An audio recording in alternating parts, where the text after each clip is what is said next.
una de las razones, por no decir la principal razón, que se está utilizando para justificar la barbaridad que ha hecho Hamas en Israel, y abro un paréntesis, ya hay que ser mal nacido para justificar esto, sea como sea, es que Israel habría venido a ocupar un país, un algo que había allí, que era Palestina, y había echado a los palestinos en este proceso. Esto es una mentira histórica, y es una mentira histórica que se representa sobre todo por un mapa que se ve continuamente en internet y en las redes sociales, que es el que estáis viendo ahora en la pantalla, en el que aparece pues eso, una Palestina previa, y a partir de ahí cómo Israel ha ido comiéndole terreno como si fuera un cáncer, porque incluso la representación es así como para dar esa imagen. Bien, vamos a desmontar esta mentira y vamos a desmontar contando la historia, y contando la historia verdadera. Y esa historia verdadera empieza por una afirmación que puede parecer, pues puede llamar mucho la atención, pero que es la cruda realidad. Palestina no ha existido nunca. Nunca ha habido una entidad que tuviese ese nombre y que se refiriese a ese espacio, digamos, entre Jordania, Siria, Líbano, Egipto y el mar Mediterráneo. Allí nunca ha existido nada que se llamase Palestina.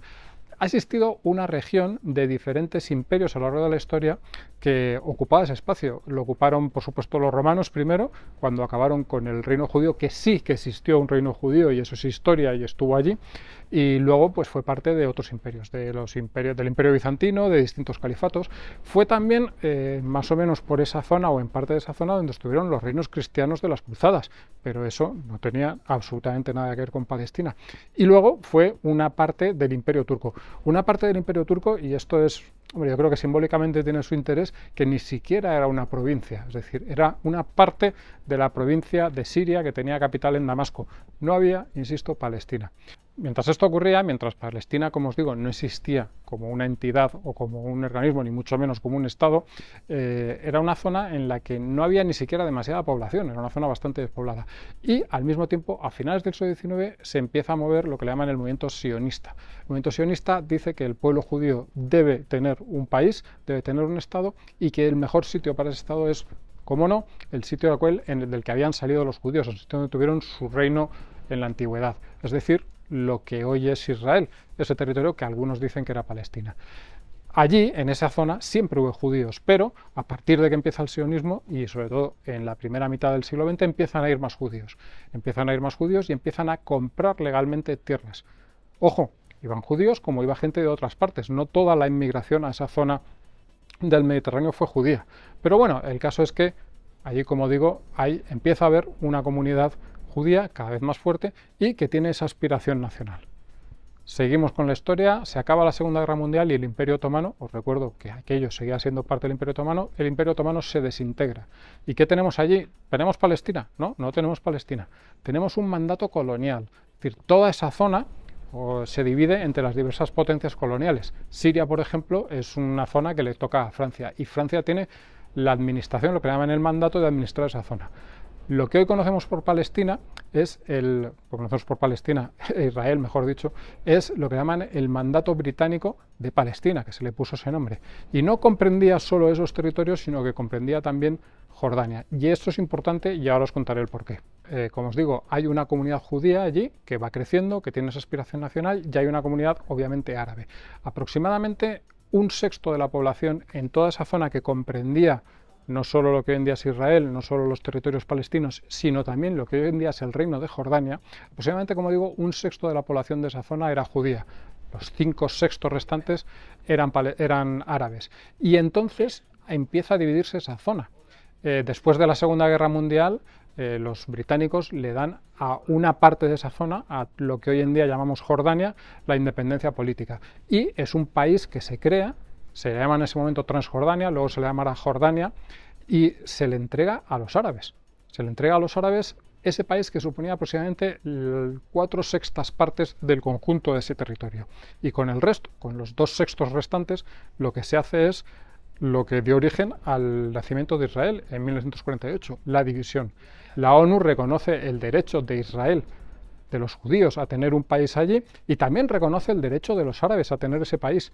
Entonces, recordar, Jordania 4/6, Israel y los territorios palestinos 2/6.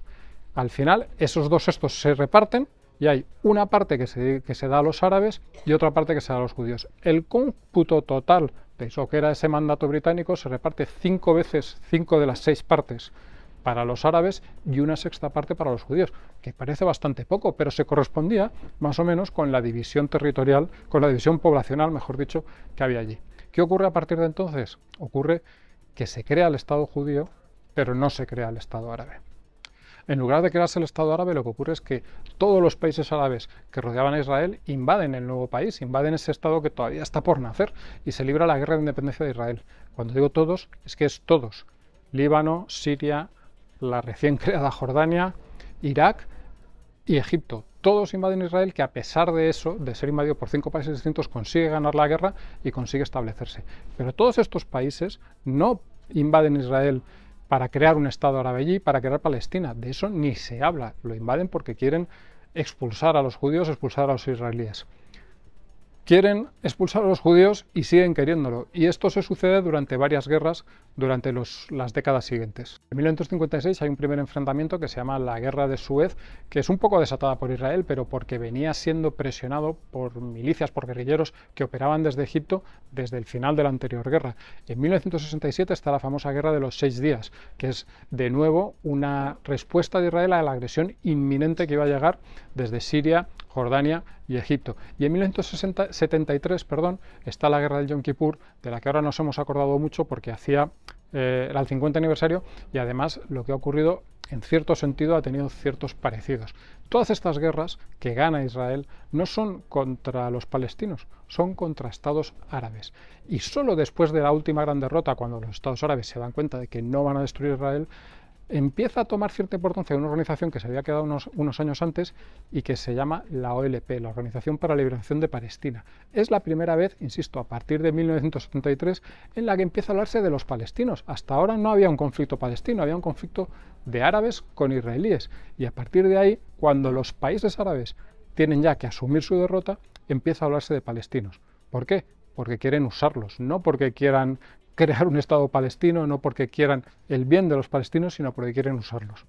Y quieren usarlos hasta el punto de que mientras algunos países árabes llegan a acuerdos de paz con Israel, es lo que hizo Egipto en el año 79, lo que hizo después Jordania en el año 94, otros países árabes han seguido azuzando a los palestinos para crear inestabilidad dentro de Israel, para que Israel siga siendo un problema, para que Israel siga teniendo dificultades. Y de alguna manera han forzado o han ayudado muy poco a llegar a la paz. Ya ha habido intentos de paz, ha habido acuerdos incluso históricos, como fueron los acuerdos de Oslo, con los que se creó la Autoridad Nacional Palestina, con los que se le dio a esos territorios palestinos una cierta autonomía y cierta capacidad de hacer cosas, y ha habido muchos intentos de acuerdo, ha habido negociaciones prácticamente permanentemente hasta hace nada, es decir, continuamente había negociaciones y si no había negociaciones se hablaba de que era necesario empezar negociaciones. Y algunas de estas negociaciones fueron muy, podrían haber tenido un resultado muy beneficioso para los palestinos. En el año 2000, por ejemplo, y con la supervisión de Clinton, que no se podía creer que no se llegase a un acuerdo final, Arafat se negó a llegar a ese acuerdo porque dijo literalmente, se comentó después, que si llegaba a ese acuerdo le iban a matar los suyos. Y en lugar de firmar un acuerdo que era bueno para los palestinos, lanzó la segunda intifada, que fue una oleada de atentados terroristas horrorosa.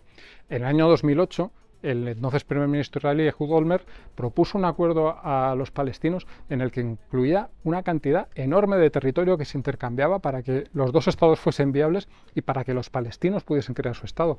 Le dijeron que no. Hace nada, en el año 2019, Donald Trump propuso un pacto, propuso un acuerdo que fue muy criticado, pero que era muy realista, que era muy razonable y que le daba una millonada brutal a los palestinos para poder establecer su estado y para poder ser prósperos. ¿Sabéis qué le dijeron? Que no. Así que, como veis, los palestinos han decidido en diversas ocasiones y siempre que han tenido una oportunidad, pues no crear su propio estado y seguir enfrentándose a Israel. Vamos a hablar ahora, para terminar el vídeo, de la ocupación en sí, ¿vale? Todo el mundo nos habla de la Gaza ocupada, pero es que eso no es verdad. Israel no está en Gaza. Israel salió de Gaza y además fue una operación unilateral sin hacer nada a cambio en el año 2005. Yo recuerdo las escenas de cómo los colonos, porque había colonos israelíes en lo que hoy en día es la Franja de la Gaza, se resistían a abandonar sus viviendas y el ejército israelí llevó a su propia gente fuera de la Franja de Gaza para dejar ese territorio a los palestinos. ¿Sabéis qué hicieron los palestinos con esas granjas que había, con esos poblados? Porque todo el mundo habla del problema de vivienda que hay en Gaza. ¿Sabéis lo que hicieron? Los quemaron. Al día siguiente que se fueron los israelíes, destrozaron todo lo que tuviese algo que ver con ellos. Esa es de verdad lo que hacen los palestinos de la Franja de Gaza. La ocupación en Cisjordania, digamos, es muy discutible, porque una ocupación en el terreno legal se da cuando un país ocupa territorio de otro país, pero es que Cisjordania no es un país. Es más, Cisjordania, que era parte en su día del Reino de Jordania, el Reino de Jordania ha renunciado a la soberanía de ese territorio, igual que que Egipto ha renunciado a la soberanía que tenía sobre la Franja de Gaza. ¿Por qué? Porque no quieren tener nada que ver con los palestinos. Esto es duro decirlo, yo lo entiendo, a mucha gente le puede sorprender, pero es la realidad. No existe la ocupación israelí, no se ha robado un Estado a nadie porque no había ningún Estado, y los supuestos hermanos árabes de los palestinos están tan hartos de ellos como que no han querido tener nada que ver con estos territorios. Esa es la realidad, que cuando veáis por ahí otras cosas no os las creáis y realmente daros cuenta de que si incluso esto no fuese lo que ha ocurrido, una barbaridad como la que ha hecho Hamas no tiene ninguna justificación ni se puede comprender de ninguna forma.